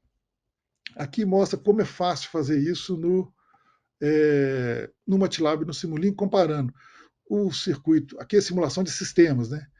E eu estou vendo aqui o fluxo de dados. Então, isso didaticamente eu sei que esse B tem que cancelar com esse tal. Aqui embaixo, essa função foi discretizada. Então, eu vou projetar o B, depois eu vou passar nessa função. Aqui eu não consigo dar zoom aqui, mas se vocês olharem aqui no cantinho, depois vai ter um lugar que vai estar maior. Aqui está o gama, o beta, o alfa, exatamente como a gente calculou. Deixa eu voltar no slide aqui, que fica mais fácil de ver. Aqui, ó, se eu voltar aqui, vocês vão ver aqui. Está aqui, ó, o gama, o alfa e o beta. Então, colocar nesse formato, fica gama, beta, alfa, viram parâmetros, está vendo? Que é fácil de você ajustar. Então, o gama é função de beta e do A e do intervalo de amostragem H, o alfa é função do A e o beta é função do B. Então, por isso que quando a gente está simulando aqui no Simulink, eu coloco os parâmetros iniciais quando eu abro o modelo aqui, é só copiar, eu coloquei aqui exatamente para você vai lá e faz o que eu fiz aqui quando eu der essa pane aí no cálculo. Se você quiser mudar, vamos supercompensar. Por exemplo, eu fiz B igual a tal, aqui foi 10. Vamos fazer o B igual a 15, por exemplo. B igual a 15. Então, se eu fiz B igual a 15, eu agora não estou. Vou voltar aqui. Eu não estou mais cancelando. B está 15 e aqui está 10. Então, na hora que eu simular, o que vai acontecer? Olha lá. Ele supercompensou. Se eu estivesse fazendo com osciloscópio, eu teria rodado o capacitor para um valor maior do que ele deveria. Okay? E se eu colocar o valor menor, eu colocar B igual a 8, por exemplo. B igual a 8. Opa, vamos colocar 8 aqui. Então, vamos fazer aqui. Ó. Só para você lembrar aqui que eu fiz B igual a 8 ali. Quando eu volto e simulo... Aqui tem tanta tela aberta aqui. Vamos lá. Agora ele vai subcompensar. O que é subcompensar? Você perceba que eu não mexi não recalculei os gamas aqui, por isso que só no analógico que ele modificou. Eu fiz de propósito para ver o seguinte: se eu quero acelerar 5 vezes e eu não acertei a constante de tempo, ele não fica 5 vezes mais rápido. Então, é inclusive uma forma de você verificar se o modelo do seu sensor está correto. Você projeta ele para ficar 5, 10 vezes mais rápido e você vai ajustando esse B até ele ficar na velocidade que você quer. Então você não precisa nem estar degrau, você pode fazer isso na mão. Essa é a ideia que está na. Você fica mexendo no parafusinho lá no osciloscópio. Mas aqui, então, você vê a complexidade que nós temos: modelo matemático, equação algébrica, sistema contínuo, sistema discreto, dinâmica, filtro anti-alias e compensação. É quase um curso de engenharia inteiro que você passa por esses conceitos e muitos passam apenas fazendo conta, sem simular. E aqui, tendo no MATLAB, você tem isso na sua mão. Fácil, fácil para fazer. Vamos voltar aqui então. Então aqui está a implementação do amplificador operacional, e aqui a simulação do amplificador operacional, que é o contínuo, o discreto e tal. Depois que a gente fez essa simulação, nós vamos levar para o microcontrolador. Aí, essa ideia do microcontrolador, o que eu faço antes de ir para lá? O Simulink, ele é o fluxo de dados. Eu vejo os dados passando. Então, eu consigo ver as caixinhas, a convolução acontecendo no fluxo da informação. Mas na hora que você vai implementar no microcontrolador, você tem que usar fluxo de instruções. Então, antes de eu codificar em C no microcontrolador, eu pego esse código que a gente fez aqui em caixinhas e eu converto essas caixinhas para equações. Vamos clicar aqui. Está vendo? O compensador é implementado com esta equação aqui. Essa é uma equação de diferença. O filtro é implementado com esta equação. E aí eu estou aqui simulando, aqui estão as constantes gama, beta, alfa. Eu projeto no contínuo, já faço as fórmulas para poder já converter os parâmetros do fio digital. Então eu simulo em MATLAB ainda esse circuito antes de levá-lo para o microcontrolador, tá certo? Aqui eu vou mostrar para vocês nesse live script aqui. Essa é outra vantagem do live script. Aqui eu estou falando, aqui eu faço o diagrama do Alias e explico porque o Alias, e quem quiser depois pode dar uma lida aí. Eu acho que pode. Aqui eu estou fazendo a implementação no microcontrolador. Antes de eu ir para o microcontrolador, eu faço o código MATLAB, porque eu estou em alto nível. Então eu chego aqui, consigo fazer a simulação e verificar o resultado da simulação aqui do lado, para ver o que vai acontecer, o que eu espero que aconteça lá no meu código em C. Converter um código MATLAB para C é quase que direto, é copiar e colar. Alguma coisa muda a sintaxe do for, mas das expressões não muda absolutamente nada. Então, esse é um passo que eu faço. Então, projeto no contínuo, faça a discretização usando as ferramentas aqui que ajudam a fazer a simplificação algébrica, a transformação algébrica, implemento o código em fluxo de instruções, e agora a gente... vamos lá para ver agora a parte... Deixa eu ver onde está aqui agora. Agora nós vamos para a parte experimental. Chegamos finalmente, né? Nós estamos falando aqui, simulando e tal. Para fazer esse arranjo experimental, aqui eu gastei R$100 com isso aqui, tá, gente? Para constar isso aqui. O que eu tenho aqui? Eu tenho um microcontrolador, que eu coloquei aqui o ESP32C, mas eu gosto do ESP32 porque ele tem 12 bits no conversão na loja digital. Você pode usar aqui o ESP32S, que funciona igualmente. Esse aqui fica menorzinho, aí eu aproveitei aqui para ver. Então você tem um microcontrolador, você tem um sensor LM35, aqui está o sensorzinho que eu estou fazendo, se você olhar aí onde é que aparece, aí você vai ver no circuito. Coloquei uma chave para poder simular a hora que eu estou apertando, porque na hora que eu encosto no sensor eu estou dando um degrau. Mas como é que eu vou falar para o microcontrolador que eu fiz? Então eu fiz um acoplamento mecânico aqui entre o sensor e a chavinha. Eu coloquei um push-button debaixo do sensor.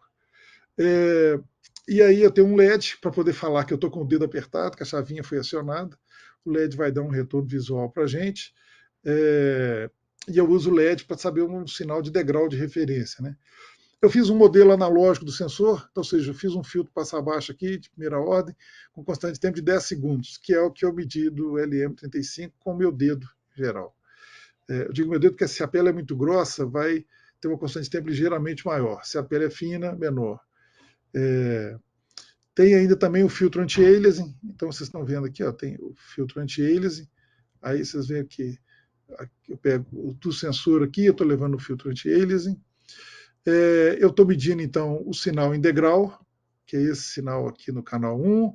Eu estou medindo o sinal do modelo X e o sinal do sensor, que vem por aqui, ó, ok?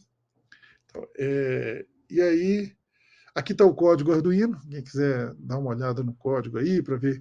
É basicamente o código que a gente trouxe lá do fluxo de instruções do MATLAB, do arquivo MLX, e aí você faz os ajustes, porque o Arduino tem um setup, depois tem um loop. Você pode implementar com o FreeRTOS também, aí você faria só uma função.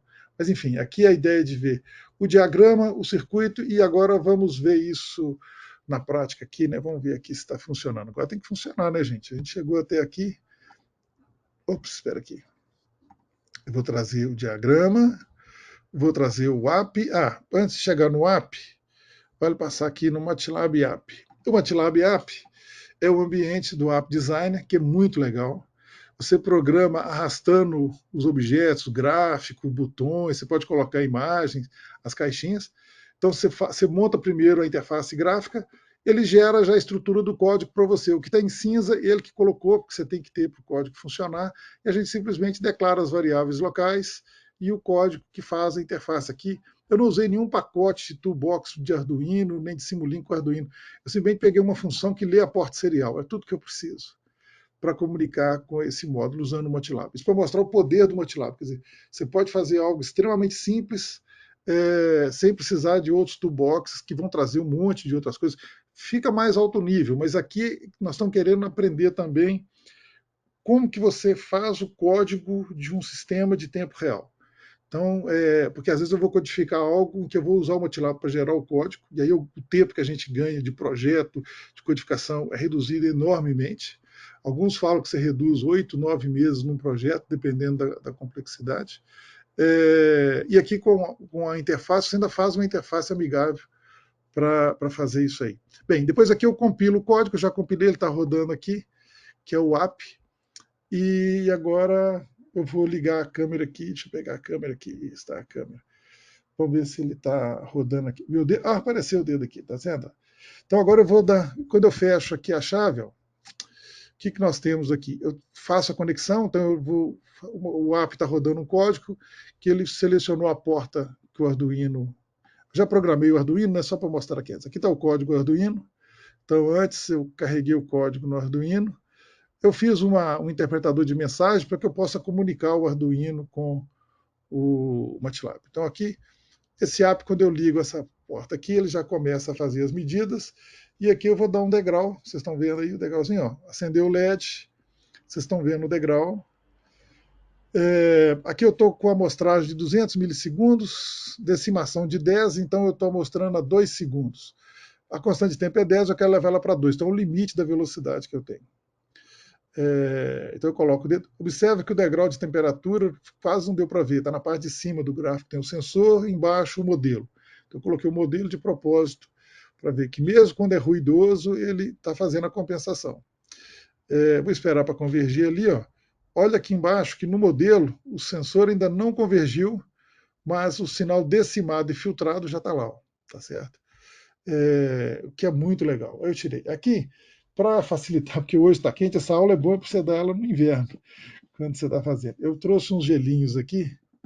Aqui é um gelinho que eu vou colocar o gelinho aqui no sensor.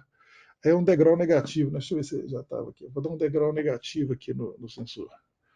Isso. Eu dei o degrau positivo, mas como eu estou com gelo, o LM35 está esfriando. Aí vocês vão ver aqui. Não sei se dá para ver, o amarelo que está ruidoso é o sinal compensado, o vermelho é o que está sendo lido, na porta lá do pino lá do sensor, e o roxinho que está mais serrilhado, né, é o sinal filtrado e decimado. Então você vê que ele converge antes para o valor do final. Aqui eu forcei ele então a baixar para em torno de 20 graus. Agora eu vou tirar, vou esquentar o meu dedo, está esquentando o dedo, e vou dar um degrau positivo agora. E aí agora a gente vai ver uma variação maior da temperatura para o degrau positivo. Aí você fala assim, nós podemos reduzir o ruído? Podemos. Aqui eu ajustei os valores para que a gente possa ter uma dinâmica no MATLAB, que a comunicação não tem nenhuma intercorrência aí. Mas aqui dá para ver o. Então, vocês estão vendo o dedinho aí? Eu vou deixar o gelo encostando aqui, que aí ele refrigera o sensor. Daqui a pouquinho a gente dá um outro degrau. Só vou parar aqui para explicar algumas coisas. Aqui, olha que legal na interface do MATLAB. Deixa eu só afastar a barra aqui do. É que vocês não estão vendo, mas eu fico com uma barra na frente aqui. Aqui, ó, você vai no MATLAB, você tem, depois que você fez, sem esforço nenhum, você já tem zoom. Então daqui, ó, normalmente eu peço os meus alunos fazerem esse zoom e calcular a resposta ao degrau constante de tempo, simplesmente aqui. Tá certo? Então, aqui nós temos o sinal que está sendo medido do sensor, e esse sinal em roxo aqui é o sinal que foi compensado. Então você vê que ele realmente acelera a resposta. E aqui o amarelo é o compensado com o ruído que ele inerentemente amplifica. Observa que o sinal do LED está tendo um ruído significativo por causa da resolução do ADC aqui na faixa de tensão que a gente está medindo. Implementando isso, normalmente eu coloco um amplificador com polaridade única para amplificar o sinal do LM35, em vez de 10 milivolts por grau Celsius. Então, normalmente eu faço isso passar para pelo menos 50 ou 60 milivolts por grau Celsius, que aí você tem uma faixa maior do ADC lá para fazer a medição na faixa que interessa para a gente. Ok? Agora já deve ter aí reduzido a temperatura, deve ter baixado lá. Eu vou aqui eu tenho que voltar do zoom, né? Porque senão eu vou voltar aqui. Home, isso. Agora eu vou dar um degrau, vou esquentar meu dedo, que eu vou poder fazer um degrau mais bonitinho. Eu dou um degrau no sensor. E aí a gente tem essa vantagem de fazer aí o. Eu coloquei o modelo, porque o modelo, eu ajustei a constante de tempo do modelo para ser a mesma do sensor, tá, gente? Dá overshoot aqui também? O que vocês acham? Se eu falar que o B é 15, vamos ver, eu clico em enviar, ele envia lá para o microcontrolador. Agora eu vou dar um degrau de novo aqui para vocês verem o que acontece. Se eu acho que o meu sensor é muito mais lento do que ele realmente é, na hora que eu dou o degrau, eu tenho o overshoot. Tá vendo? Então aqui, da mesma forma que a gente ajusta a compensação da ponta de prol do osciloscópio mexendo no parafuso, se você fizer a resposta ao degrau e não calcular a constante de tempo correta, na hora que você quiser acelerar, vai dar overshoot. Então depois você pode vir aqui nesse parâmetro B e ir ajustando ele manualmente até reduzir o overshoot e ficar tão rápido quanto você queira. Perceberam que nesse ajuste simples de hardware aqui, nesse setup aqui básico, você tem um sensor de temperatura, uma chave, 2 capacitores, um microcontrolador, e nós estamos percorrendo conceitos que, se você for trabalhar isso matematicamente, pode ficar tão difícil quanto você queira. E é incrível que eu já vi vários alunos que fazem essa matemática toda e depois não conseguem implementar. Não conseguem implementar num controlador lógico programável, ou não sabe o que é a função que está implementada lá fácil. Então, aquela máxima chinesa lá do provérbio chinês, ouço, esqueço, vejo, lembro, faço, aprendo. Então, a ideia desse seminário, desse kit aqui, é de mostrar que por 1/3 de um valor de um livro didático, você consegue construir um experimento usando a ferramenta do MATLAB. Aí aqui a gente tem o MATLAB fantástico, porque com a ferramenta de fluxo de dados e fluxo de instruções, eu consigo projetar, como a gente fazia antes no papel e lápis, simular, fazer o ajuste. Aqui é o seguinte, está com muito ruído, a gente quer filtrar mais. Então, por exemplo, eu vou passar aqui a compensação para... Não quero ficar tão rápido, eu vou ficar só 2 vezes mais rápido, vou colocar 5 aqui. Porque agora eu posso fazer o quê? Eu posso decimar mais. Então, eu posso passar essa decimação para 20, então 20 vezes 0,2, eu vou ficar com 4 segundos de amostragem, e quando eu transmito isso aí, o ruído diminui. Eu vou dar um degrau de novo aqui com o dedo para vocês verem que agora eu estou filtrando mais. Eu não quero ficar tão rápido, mas você vê que já reduz o ruído. Aqui, gente, eu posso amostrar em 10 milissegundos lá no Arduino, com a ESP eu posso. Só que aí eu estou transmitindo a cada intervalo de amostragem do ESP para você ver o sinal que o microcontrolador está recebendo. Mas se eu quiser não transmitir esse ruído todo nessa velocidade, aí eu posso filtrar bem mais. Então aqui eu estou colocando o exemplo de quando a gente filtra, aumentando a decimação, o simples fato de eu mexer no parâmetro da decimação, ele já projeta o filtro anti-aliasing digital adequado, sem aliasing, e olha lá, eu consigo reduzir o ruído significativamente. Eu tenho um ex-aluno que disse que usou essa técnica de compensação implementando num CLP, no caso de uma máquina de corte a plasma, de uma chapa de 20 centímetros de aço. E aí o sensor era lento demais, a máquina tinha que andar muito devagar, você tem que monitorar. Aí eu falo, pô, está lento porque a massa é muito grande, se eu conseguir compensar o sensor por causa da massa inercial, da térmica lá, eu consigo saber qual o valor da temperatura que ele vai chegar para eu não exceder os limites. Então ele falou assim, pô, Anísio, funciona. Eu falei, uai, você achou? Outro caso dessa parte de compensação. Um dos professores os ingleses que veio fundar o Caltech lá em 1970, o professor Anthony, ele sempre vem a Belo Horizonte a cada 3 anos, porque ele casou com a mineira, e vai nos visitar.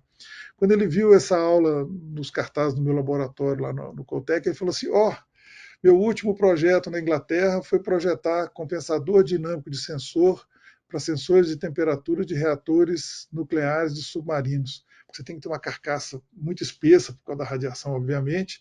Então você quer saber a temperatura no núcleo, não na superfície, do lado de fora. Então você faz um pequeno furo, um poço, né? Coloca o sensor e calibra esses sensores. Então com isso você consegue monitorar sem precisar entrar em equilíbrio térmico, principalmente durante o transitório. Essa é uma vantagem enorme. E às vezes você vai falar assim, você acha que o sensor está fazendo mágica, ele está fazendo uma mera multiplicação de polinômios, matéria de nona série, né? Essa é uma convolução. Ok, gente, acho que está de bom tamanho aqui. Leandro, você acabou. Eu vou parar aqui. Acho que aqui a gente. Ops, parei. Vou voltar aqui no slide, né? E aí a gente termina aí. Muito obrigado. Se tiver alguma dúvida. Legal, professor. Olha, excelente aula aqui, dada aqui para todos nós, né? Muita gente aqui elogiando, gostou, dando parabéns, tá? Como o professor disse, né? Em um modelo nós vimos todos conceitos, né, professor, de engenharia, de matemática, né? E aí que está vamos dizer assim, a aplicação, né, do MATLAB, a facilidade de se trabalhar com o MATLAB, a gente consegue ver isso na prática, né? O aluno consegue ver isso na prática, até é um incentivo para o aluno também observar esses conceitos todos, né? Muito bom, professor, meus parabéns, tá? E, professor, assim, eu destaquei alguns recursos, né, que o professor utilizou durante o webinar, por exemplo, Live Editor, né, que o professor comentou também, o App Designer, né, o quão Design é útil, né? fantástico. É isso. É fantástico, né, professor, essa ferramenta, Acho né? que O quão muito útil. fácil. Você roda o exemplo, assim que você acabou de fazer o exemplo em 10 minutos, você já consegue fazer seu primeiro app. Então, assim, Exatamente. eu faço isso com os meus alunos lá, que são técnicos, gente que vão trabalhar com monitores. Eu passo para eles um básico, e aí eles já voltam com tela mais sofisticada, aí eles já conseguem. A juventude só precisa entender o seguinte: como que eu junto essas ferramentas? Você mostrou o Exatamente. caminho, eles têm uma capacidade de trabalho fenomenal para produzir. Agora, você não pode deixar para eles descobrir o que fazer, porque eles não sabem, quando você está Isso. aprendendo ainda, as coisas estão sendo muito fragmentadas. Esse exemplo da compensação, eu gosto dele, assim, é uma das minhas últimas aulas no curso prática. É porque eu junto eletrônica, sistemas, instrumentação, com a parte de programação, de interface, e você pode até não ter que construir um sensor, mas o fato de você saber que não tem mágica por trás, que isso tem como projetar, você consegue, inclusive, achar erros. Olha, em projetos com os meus ex-alunos lá, que fizeram mestrado na usina termoelétrica do Barreiro, eu lembro que eu sou lá e falava assim, Anísio, a gente dava o degrau, a gente lia queria saber qual que era o sensor de temperatura, estava muito lento, não estava instável o loop. Aí eles falaram assim, Anísio, nós fomos lá, pedimos o operador para sacar o sensor do poço e a gente ia monitorando como é que era a resposta. Ele estava fazendo um degrau. Você tira o sensor do poço, você viu que ele deu um degrau. Aí você vê quanto tempo que ele gasta para responder. Aí você fala, pô, mas esse sensor é o mesmo que a gente tem no laboratório. A constante de tempo eu acho que era de 20 segundos, que era uma espessura mais larga. E aí eles falaram: não, isso aqui está quase 1 minuto, então tem que ter um fio digital no meio do caminho. E aí o cara configurava o seu atuação. Não, não tem, não. Falou: não, tem, porque nós abrimos o degrau, a gente sabe quanto que é aquilo. E aí, quando foram olhar, tinha trocentos filtros passar baixo no CLP, que o cara colocava um número lá e não sabia o que, que era. Ele ia colocando para reduzir o ruído e esquecia que aquilo afetava a estabilidade da malha. Então, assim, ter essa experiência prática, para você ter ordem de grandeza. Eu falei da pele, é muito legal, porque eu tenho alunos com pele mais fina, pele mais grossa, e na hora que você faz, quando está um dia mais fria, isso que é legal, que você dá um degrau no sensor e a amplitude é maior, você consegue ver a constante de tempo variando com quem coloca o dedo no sensor. Então isso é muito legal, porque é o experimentar que te dá uma realimentação de ordem de grandeza. E se a gente lembrar, as ferramentas de engenharia, elas são para aprender as pessoas, fazer o técnico, o engenheiro, aprender a ter ordem de grandeza. Se você não tem ordem de grandeza, você acha que uma coisa está demorando muito e não, ela tinha que ter, ou então ela está demorando muito e você não sabe por quê, porque então você ter essa noção é muito importante. E a ferramenta do MATLAB, como você colocou aí, eu quis colocar a ponta de prova do osciloscópio, porque com o Simscape você faz até a simulação física. Então, no Simscape você pode fazer simulação física de sistemas térmicos, de sistema hidráulico, pneumático, todos têm constante tempo. E aí você pode fazer a construção do objeto como ele é lá no processo e usar o MATLAB, o Simulink, para fazer a análise e projetar. Então, essa é uma ferramenta que, uma vez que você domina e ganha confiança, o seu poder de entendimento e de solução, de resolução de problemas, ele aumenta significativamente. Legal. Professor, tem uma pergunta do professor Fabrício, inclusive meu professor, né, lá da PUC São Paulo, né, eu já tive aula com ele, prazer, professor, bom estar aqui acompanhando a gente nesse webinar. Ele pergunta o seguinte, professor, olha só, como adaptar o método, né, ele agradece, né, dá os parabéns, e ele fala o seguinte, ó, como adaptar o método mostrado quando o sensor é não linear como um NTC?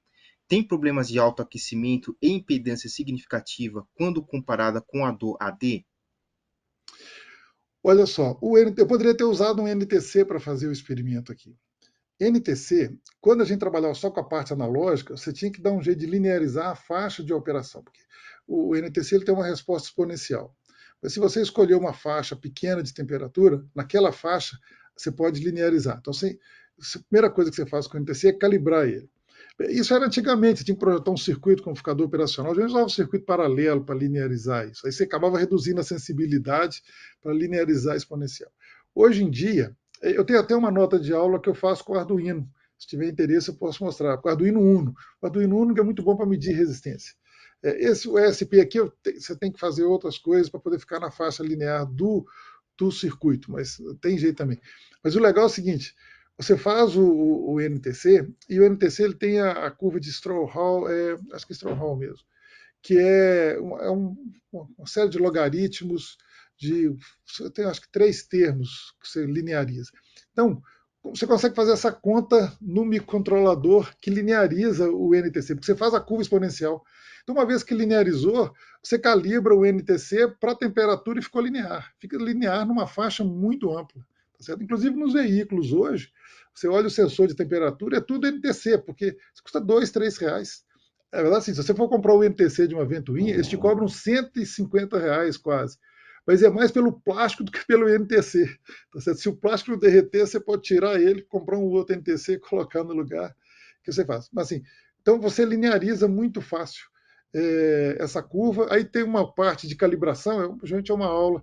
Quando dá tempo, a gente faz no Coltec. Você faz 3 pontos, você já consegue linearizar o NTC, acredite ou não, com menos de meio grau de precisão. Tá certo? Isso com 3 pontos. Você consegue mais pontos, você consegue linearizar melhor. Então, hoje, Fabrício, você faz a curva não linear no microcontrolador, você lineariza ele, e aí agora vai ficar só a dinâmica. E o legal do NTC é que ele tem massa até. Então, se você pegar um NTC grande, pequeno, que está com encapsulamento metálico, se você pegar um que está com encapsulamento metálico muito espesso, ele vai dar em torno de 20 a 30 segundos que eu tenho lá. Eu tenho um que é da largura de um dedo. Ele dá 35 segundos de constante de tempo. Você consegue acelerá-lo para ficar com 5 segundos. Ou seja, que é a mesma técnica que a gente fez aqui. Então, respondendo pega o NTC, se for uma faixa pequena, você não precisa fazer, você calibra com alguns pontos em torno daquela faixa, que eu mostrei aquela parte de linearizar. O não linear, se você escolher uma faixa em torno dela for pequena, a linearidade é muito boa. Você consegue quantificar o erro, calibração. Mas hoje, se você quiser usar uma faixa mais extensa, faz a equação de Stroll-Hall lá para poder linearizar, que ela pega a exponencial, o ajuste fica lindo, que você faz a inversa, né? E aí ele já te dá uma faixa de 0 a 100, 0 a 200 graus, tranquilo. Essa é a vantagem do microcontrolador. Aí, só complementando, inovação é você refazer o que já foi feito. Então, compensação já é feita desde a década de 50, 60, dinâmica de sensores, só que era muito caro. Pra você ter ideia, uma patente dessa era confidencial na década de 50 para anemômetro de fio quente. Mas você tem ferramenta nova hoje, um microcontrolador que custa 50, 60 reais. Então você tem uma ferramenta nova, você refaz o que já era feito, você vai ver quanta coisa você precisa saber para fazer bem feito. Só que quando essa ferramenta é nova, você pode fazer coisas que antes não eram viáveis. Essa dúvida do NTC é exatamente isso. Antes, linearizar dava um trabalho novo, o circuito ficava muito complicado. Agora não. Agora você coloca um divisor de tensão com o NTC e o resto você resolve linearizando no código, com uma equação simples aí que tem. Tem também, é uma nota de aula que eu uso, se não me engano, acho que ela está no Tinkercad. Acho que eu coloquei isso no Tinkercad. Se procurar Anísio Coutec no Tinkercad, você vai achar. Se não me engano, está público. Eu tenho que lembrar se está só para os meus alunos ou se está público. Mas você vai achar o código do NTC. Tá certo? Exatamente para isso aí. Legal, Legal. professor. O pessoal aqui agradecendo, né, dando os parabéns, pedindo também o material, né, e o arquivo .mlx. Professor, já avisei, né, passar aqui eu estou respondendo aqui o chat, né, mas também avisar aqui para todos que o professor vai ceder para a gente, né, e aí a gente disponibiliza tanto a apresentação quanto o arquivo em matlab.mlx, que está bem requisitado aqui, viu, professor? Estão pedindo Tá bastante joia. aqui, tá? Isso. Parte desse material, aqui eu coloquei, se você olhar aqui na tela, aqui, ó, Braga, Carmela, Braga, Anísio, nós publicamos um capítulo num livro da CBA agora em fevereiro, aqui, ó, fevereiro de 2024. São práticas de. Porque esse tipo de aula você pode fazer remoto, você não precisa nem no laboratório. Então, parte dessa aula eu fiz para que os meus alunos pudessem fazer isso remoto, durante a pandemia, né? Embora poucos tenham se aventurado. Mas acabou que a gente fez um capítulo do livro e exatamente parte do que eu expliquei aqui está lá detalhado também, com a parte do aliasing, tudo lá bem detalhado nesse capítulo de livro aí, que é um livro da SBA, Sociedade Brasileira de Automática. Foi publicado esse ano. Tem vários lá capítulos com várias práticas. É um livro que tem várias abordagens que foram feitas. Esse é um dos que foi selecionado, a gente submeteu, eles aprovaram lá. Mas o capítulo do livro é um resumo do MLX. Tá certo? O MLX é como eu projeto. Então, assim, se você leu o texto lá, o que a gente falou aqui está lá. É claro que assim, aqui a gente passou muita coisa muito rápido, mas nós estamos varrendo desde disciplinas de introdução à eletrônica, sistemas lineares, que é uma disciplina, quando você faz só matematicamente, é muito difícil os alunos compreenderem. Então, esse tipo de aula, se você tiver um aluno no primeiro período, você pode mostrar a ele como faz. Ele vai ver que muda a percepção, acho que é assim, a engenharia, ou mesmo o curso técnico, quando o aluno vê uma coisa concreta e fala assim, cara, funciona. Aí ele tem vontade de aprender mais. Aí mais tarde que vai descobrir que aquilo é muito difícil, tá certo? Mas o fato dele fazer isso e falar assim, cara, eu consigo fazer coisas que funcionam bem, e aí a teoria não é mais uma coisa abstrata. Leandro, só para lembrar, em junho de 1939, tudo isso que a gente falou aqui era confidencial. Olha só. E assim, eu tenho um slide que o professor Ostrom de Lund, quando ele veio visitar a gente aqui em 2007, eu falei que eu era fã do Nike, aí ele deixou os slides comigo, falou assim, Anísio, eu fiz o seminário para homenagear o Nike aí no centenário, e ele pegou e falou assim, eu vou te dar os slides que tem a memória de cálculo do projeto dos submarinos U-Boats, que utilizava exatamente o teorema da estabilidade de Nyquist, tinha essa parte de modelagem, função de transferência e tal. Os caras faziam as coisas no papel milimetrado da forma de onda, entendeu? Do modelo do submarino. Os americanos não projetavam em 1944 submarino usando essa coisa de função de transferência, resposta ao degrau, e os alemães leram o artigo do Nyquist e entenderam e produziram U-boats que eram assim fantásticos. Os americanos faziam o submarino bem grande para ele poder não ficar instável. E quando você sabe como estabilizar, você pode fazer ele menor, você consegue estabilizar e você tem que estar estável, você dispara o torpedo e ele não explodir antes de sair do tubo. Né? Então, às vezes eu conto isso para os meus alunos, falo assim, como que algo que era confidencial em 1939, hoje pode ser ensinado para o terceiro ano de um curso técnico? Uhum. Eu falei, da mesma forma que os romanos decoravam tabuada até 5 há 2.000 anos atrás, e acima de 5 ele usava os dedos para poder fazer a tabuada, porque tinha que aprender latim, era muito difícil. Então, assim, ao longo do tempo, o conhecimento vai evoluindo, e aí veio o que eu vou te falar agora. Se a gente não tivesse uma ferramenta como o MATLAB, falar de tudo isso aqui ia ficar muito difícil. Vocês perceberam, então, que eu posso falar disso para o terceiro ano do curso técnico, porque o aluno sabe álgebra, sabe multiplicar polinômio, e aí eu vou mostrar para ele como é que ele converte um circuito usando lei de Kirchhoff numa função de transferência, e depois eu mostro como é que ele codifica isso numa equação algébrica. Ele aprendeu todas as equações, o que falta é como juntar, que é o que a gente fez aqui. E esse capítulo de livro que a gente publicou esse ano foi exatamente falar isso. Olha, você não precisa esperar lá no quinto, sexto período de um curso de graduação para fazer isso. Faz isso antes, porque aí as matérias que vão vir depois vão fazer muito mais sentido. E no curso técnico eu falo para os meus alunos, o filtro está implementado no CLP, o técnico vai configurar, vai ligar isso. Se você souber, você faz aquilo com muito mais propriedade do que se você não tiver a mínima ideia do que está ali. Entendeu? Então, assim, cada vez que passa, tem o Wolfram da matemática, ele tem um seminário muito legal, que ele fala o seguinte: olha, cálculo, que é integral e derivada, é ensinado no primeiro período do ensino superior, por causa da álgebra, fazer aquilo no papel, você gasta muito tempo para aprender. Mas hoje, como eu tenho computador, eu consigo simular, então eu posso ensinar isso no primeiro ano do ensino médio, porque eu tenho uma ferramenta que me ajuda a visualizar essas coisas. Então, assim, eu estou escrevendo, é uma apostila ainda, que eu espero virar o livro de matemática aplicada à instrumentação e controle, onde eu mostro exatamente isso. Fazer integral é somar. Mas espera aí, o aluno sabe somar, sabe fazer um código em C que soma. Agora eu faço a soma retangular, depois eu faço um trapézio. Depois eu falo com ele que isso é uma transformada. Só que ele tem a ferramenta que ajuda ele a construir. Então, na medida que você tem ferramentas didáticas, que tem uma interface, é uma outra coisa que eu falo.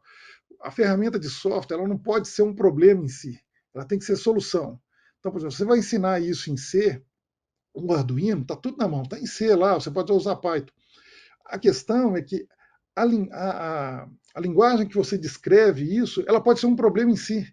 Então, em C, você perdeu um ponteiro, você não entendeu aquele endereço, você está perdendo. Você acha que o seu problema, que era fazer a compensação dinâmica, está com problema? Não, é do código. Então, você tem que primeiro ter uma ferramenta que você consegue vislumbrar a solução. Aí você tem um resultado concreto, fala, isso aqui eu tenho que encontrar. Então, quando eu faço a simulação e às vezes não dá a resposta, fala, não, está errado, você não está temporizando o loop correto, para você usar pause no Arduino, você vai acumulando o erro. Se você fizer isso por muito tempo, dependendo do drift que você tem no seu código, aquilo começa a aparecer, como oscilações e tal. Então, o MATLAB ele te dá essa facilidade e permite cada vez que você possa ensinar isso para pessoas mais novas. E qual a vantagem quando você aprende uma ferramenta quando você é mais novo? É que você fica bom nela. Então, na hora que você chegar num problema difícil, a ferramenta não é mais um problema, entendeu? O que a gente tem aqui, que hoje eu costumo falar, é que o professor gosta de teoria, porque ela não muda. Tecnologia custa caro, você tem que estar sempre aprimorando. Mas, por exemplo, eu acompanho o MATLAB desde 1987, agosto de 87, eram 2 disquetes. É, se você vê como é que a ideia do MATLAB de ser uma linguagem que você vai escrever matemática quase como que está no papel, e de manter essa tradição. Depois, quando vem o Simulink, as primeiras implementações eram em M, mas a estrutura de se projetar com fluxo de dados, depois vem o Stateflow, que vem o evento. Então, você tem 3 paradigmas no mesmo ambiente: fluxo de instruções, fluxo de dados e orientado a eventos. Caramba, se você aprende essas ferramentas mais novo, na hora que você for ver problemas mais complexos, máquina de estado interagindo com o sistema dinâmico e tal, o seu tempo de absorção da solução em si, que ela vai te demandar, reduz. Com a pandemia, a MathWorks deu um avanço enorme na simulação física. Quando eu olho para o SimScale, eu nem consigo acompanhar mais tanta coisa que apareceu, SimBiology e tal. Mas você vê o seguinte: então, quanto mais cedo o jovem for familiarizado com essa ferramenta, ele vai ter chance de um tempo menor de conseguir concretizar isso em soluções. Na verdade, o que a gente busca é por que eu não posso continuar decorando tabuada só até 5? Porque hoje eu tenho que pensar numa estrutura muito mais complexa. Por isso, aquele primeiro conceito que eu coloquei foi abstração e encapsulamento. Os meus alunos que têm dificuldade de trabalhar com fração e com variável, que fica só colocar número para fazer conta, eles têm uma dificuldade enorme de entender como é que uma caixinha faz alguma coisa. Então, é importante. E os professores de matemática, às vezes continuam dando aula igual no século XIX, que é cuspe, giz, agora passou para o pincel colorido. Eu pergunto para os meus alunos: vocês queriam, se vocês precisarem operar hoje, você quer operar numa sala de cirurgia do século XIX ou numa sala de cirurgia do século XXI? Eu não tenho nem dúvida do que falar. E sala de aula? Se você só fica fazendo isso, escrevendo conta, sem ter uma ferramenta interativa onde você faz, você está no século XIX, porque o século XIX tinha essas ferramentas para você fazer conta e tal. Então, a matemática ela precisa ter uma parte aplicada. Por isso que, assim, até quando eu convidei alguns colegas para escrever, pegar essas notas de aula que a gente tem, e a gente traduzir isso com coisas como o Arduino. Então, imagina você faz uma apostila de matemática, que você vai ter um MATLAB e um Arduino para você poder implementar. Então, peraí, você vai fazer matemática e implementar? Mas você vai fazer matemática para passar em prova, fazer concurso. Mas na hora que você faz a formação técnica, você quer usar o raciocínio matemático para resolver problemas. O que nós falamos aqui hoje é raciocínio matemático, pensa bem, matéria de nona série, multiplicação de polinômio. Aí chama de convolução. A gente tem 5 formas de multiplicar. Vamos esquecer a quarta, a quinta, porque ela é mais complexa, que está nas redes neurais agora, que é o Chronic lá, que é o tensor, os tensores. Mas você pensar em 4, multiplicação ponto a ponto, multiplicação lógica, multiplicação de matriz e multiplicação de polinômios, as pessoas têm dificuldade de entender o que é multiplicação no tempo. É multiplicação ponto a ponto. O que é convolução? É multiplicação de polinômio. Tudo é multiplicação. Mas quando você vai implementar isso, essas coisas fazem sentido. Enquanto você fica só fazendo conta, alguém pergunta: por que eu preciso aprender um polinômio do segundo grau, aquela deltinha do Bhaskara? Até hoje eu não aprendi para que serve. Cara, você não projeta um veículo sem saber isso, porque você precisa saber frequência de ressonância. Você não projeta uma máquina para operar sem vibrar, se você não souber esse polinômio, que é a equação algébrica. Mas se a gente olhar no Brasil, a gente continua tendo uma cultura livresca, sem usar ferramentas, e aí você tem que continuar ensinando como no século XIX, um pouquinho no século XX. Agora, se a gente tem essa ferramenta e a gente aprende como resolver problemas com ela, agora você chegou no século XXI, você está inovando. E a gente precisa fazer isso. Então, a ideia de compartilhar como que se faz, quer dizer, é claro que eu tive o privilégio de trabalhar com pessoas que implementavam isso, faziam instrumentos. Meu primeiro trabalho na graduação foi construir um correlacionador de tempos longos. E eu tinha que construir, eu era técnico fazendo engenharia, eu entendia aquela matemática, mas no final, uma hora, pemba, funciona. E como isso é geral? E enquanto que o outro faz o mesmo curso que você, mas ele só fez as provas. Aí ele não consegue materializar isso no circuito. Então, a ideia de compartilhar, eu gostaria de ver mais pessoas fazendo isso, com os alunos no primeiro, segundo período do curso de graduação, porque você precisa de polinômio, que mais? Um pouquinho de programação, o que mais? O MATLAB, né? O MATLAB você resolve isso aí de uma forma bem simples. Ok? Joia, professor Joia. O Arnaldo aqui está mandando um abração também. Lá direto do Rio, ele está no evento da CBA. Então é Tá. isso, tá, professor? Agradeço mais uma vez, tá? Muito Isso. bom aqui. Foi uma verdadeira aula, tá? Ok. Agradeço. O material, Tá. mais uma vez, pessoal, estará disponível, tá? A gente envia para vocês. E é isso, professor. Fica aqui o nosso convite também para futuras apresentações, né?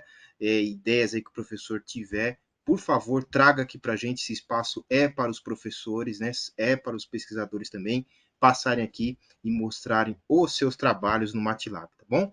No Ok. mais, professor, muito obrigado mais uma vez e até a próxima, tá bom? Até a próxima. Um abração. Até Obrigado a mais. todos. Tchau. Até mais, gente. Até mais. Tchau, tchau.